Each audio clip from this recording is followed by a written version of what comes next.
اگر لا الہ کو ایک پلڑے میں رکھ دیا جائے اور 14 طبق ایک پلڑے میں رکھا جائے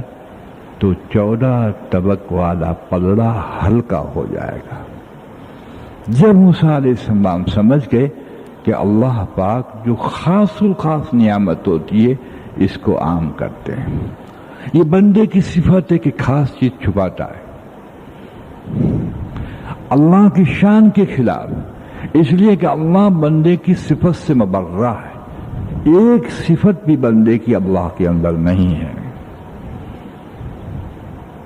یہ اس سے مبرہ ہے، اس لیے اللہ رب العزت نے اس کو عام کر رکھا ہے۔ اسی طرح سے اس وقت کا جو موضوع عرض کرنا ہے وہ عبادت ہے، اس لیے اللہ رب العزت نے پروردگار عالم نے حکیم الصلاح کی وہی نازل فرما دیتے، لیکن وہ علیم ہے، قیامت تک کا اس کو علم ہے کہ امت اس کا کیا اثر لے گی، جو اہل اللہ ہیں، علماء حق ہیں یا صالحین ہیں، جس کو میں نے توفیق دے رکھی ہے وہ الگ بات ہے، ورنہ آپ علیم ہے، جانتے ہیں کہ امت اس امر کی کیا حیثیت دے گی۔ اس لیے اس کی عطا کے نقشے جو ابتدا میں جوڑے تاکہ ایک جاہل سے جاہل انسان سمجھ لے کہ اس امر کی اہمیت کیا ہے، اور وہ یہ کیا حج 18 سال کے بعد یہاں آیا، اس کی وحی یہیں نازل ہوئی، جی ہاں، روزے کی وحی بھی یہیں نازل ہوئی، اس لیے کہ سال پر آنے والے تھے۔ حج صاحب استطاعت کے لیے صرف 1 مرتبہ فرض، اس کے لیے بھی 2 مرتبہ فرض نہیں، اور غریب اور مسکین پہ تو آئے ہی نہیں، لیکن روزمرہ کی زندگی میں دخل انداز ہو اور انقلاب پیدا کرے، اور روزمرہ کی زندگی میں خیر و برکت پیدا کرے، عمر درازی پیدا کرے، چہرے پہ انوارات پیدا کرے، وغیرہ وغیرہ کیا جو عمل تھا وہ صلاح تھا۔ اس لیے اللہ رب العزت نے معراج پر بلا کر یہ امر عطا فرمایا۔ قدر کی صحابہ رضوان اللہ تعالی اجمعین نے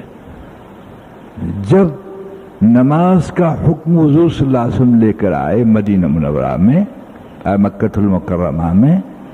کیوں کہ ام ہانی کے گھر سے آپ کو معراج ہوئی تھی، تو مکہ المکرمہ سے معراج ہوئی، مدینہ پاک سے نہیں ہوئی۔ جب یہ امر سنایا تو وہ عید سے بھی بڑھ کر خوشی کا دن تھا۔ ان دنوں یہودی مکہ المکرمہ میں رہتے تھے، جب انہوں نے دیکھا کہ مسلمان بے حد خوش ہو رہے ہیں تو غیر المغضوب علیہم ولا الضالین، اللہ نے ملک مال والوں کو ان کے لیے ہی کہا ہے، اور جو اس کی مساوات میں آتے ہیں، ملک و مال کا یقین رکھتے ہیں کہ اس میں کامیابی ہے، یہ یہودی و نصارہ کے پیرو ہے۔ یہ قرآن غیر المغضوب علیہم ولا الضالین، جو مالوں میں قربانی کامیابیاں دیکھتے ہیں، مال میں صحت دیکھتے ہیں، مال میں عزت دیکھتے ہیں۔ چنانچہ انہوں نے صحابہ کو کہا آج تمہیں جو خوشی ہے تو کتنا سونا آپ کو ملا، اور کہیں سے خزانہ مل گیا،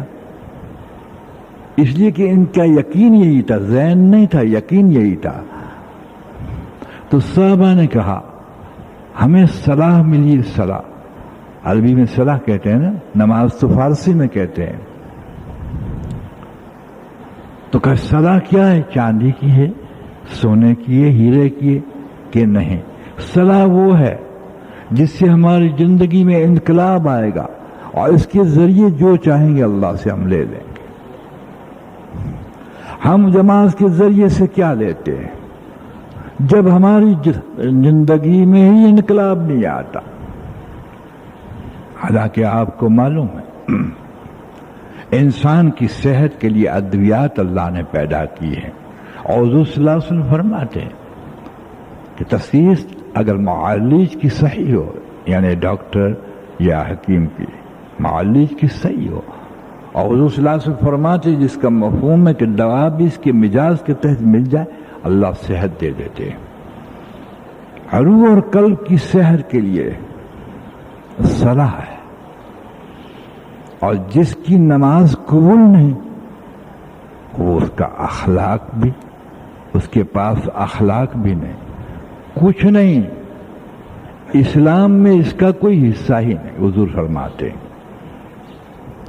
اسلام میں اس کا کوئی حصہ نہیں، اور یہاں تک فرما دیا کہ جو شخص نماز نہیں پڑھتا مسلمان امتی، وہ اگر بادشاہ حکمران ہوگا تو فرعون کے ساتھ اٹھے گا، اگر تاجر ہوتا تو ابی بن خلف کے ساتھ اٹھے گا جو حضور کا کٹر دشمن تھا، اور ملازم ہوگا تو حامان کے ساتھ اٹھے گا، اور مالدار ہوگا تو قارون کے ساتھ اٹھے گا۔ آپ بتائیے بدترین دوزخ کی جگہ پر یہ ہوں گے، ان کے ساتھ وہ امتی اٹھے گا جو نماز نہیں پڑھے گا۔ یہ حضور نے کی حدیث ہے۔ یہ کس لیے کہا؟ اس لیے کہ عبادت میں سب سے بڑا حکم ہے، اللہ نے اپنے پاس بلا کر یہ امر دیا، کوئی امر جو نہیں دیا، صرف صلاح دیا، اہمیت کھولی تاکہ امت کو پتہ چلے کہ یہ امت کی اکثریت صلاح کو اہمیت نہیں دے گی، تاکہ میں اہمیت کے اس مقدمے کو کھولوں، اس کی عبادت کے ابتدا کے خاکے کو کھولوں، تاکہ اس کے سامنے کبھی یہ باتیں آئیں تو اس کی آنکھ کھل جائے کہ یہ کتنا اہم امر ہوگا جو اللہ نے اپنے پاس بلا کر دیا۔ چاندی تو نہیں دی کہ حکومت دی اللہ نے، کہ سونا دیا، کچھ نہیں دیا حضور صلی اللہ علیہ وسلم کو۔ امت کے لیے اگر دیا تو نماز دی، خدائے پاک کی قسم جس میں دونوں جہاں کی فلاح، اور آپ جو بھی صحیح اور جائز منافع گنوا سکتے ہیں وہ اس سب میں موجود ہے، حتیٰ کہ مردے زندے کروائے نماز کے ذریعے سے۔ جی ہاں، نماز کے ذریعے سے صحابہ کرام رضوان اللہ تعالی اجمعین نے وہ کرشمے پائے جو انسان حیران ہے۔ پھر اس کی اہمیت کھولی، آپ کو یہ محسوس ہوگا کہ ہم نے نماز کی تو تقریر ویسے سنی ہے، لیکن شاید اللہ مجھے وہ تقریر کرا دے تاکہ میری بھی آنکھ کھل جائے اور آپ کی آنکھ کھل جائے۔ یہ اللہ کے ہاتھ میں ایک موضوع کو احسن انداز میں بیان کرا دینا، یہ اس کے ہاتھ میں۔ جی ہاں، اور وہ یہ کہ اپنی زندگی کی طرف انسان دیکھے کہ میری زندگی صفت صلاح پر ہے، اس لیے کہ نماز سارے جسم کی نقل و حرکت اور اندر کے خشوع کا نام ہے۔ اب یہ زندگی جو جسم اربع عناصر سے مرکب ہے، سماج میں اور معاشرے میں نماز کی صفت پر استعمال نہیں ہوتا تو سمجھنا نماز قبول نہیں، اور برائی سے نہیں بچاتا تو سمجھنا بچتا تو سمجھنا نماز قبول نہیں۔ جیسے حضور صلی اللہ علیہ وسلم کو صحابہ نے عرض کیا، یا حبیب اللہ، جو نماز برائی سے نہ بچائے، فرمایا وہ نماز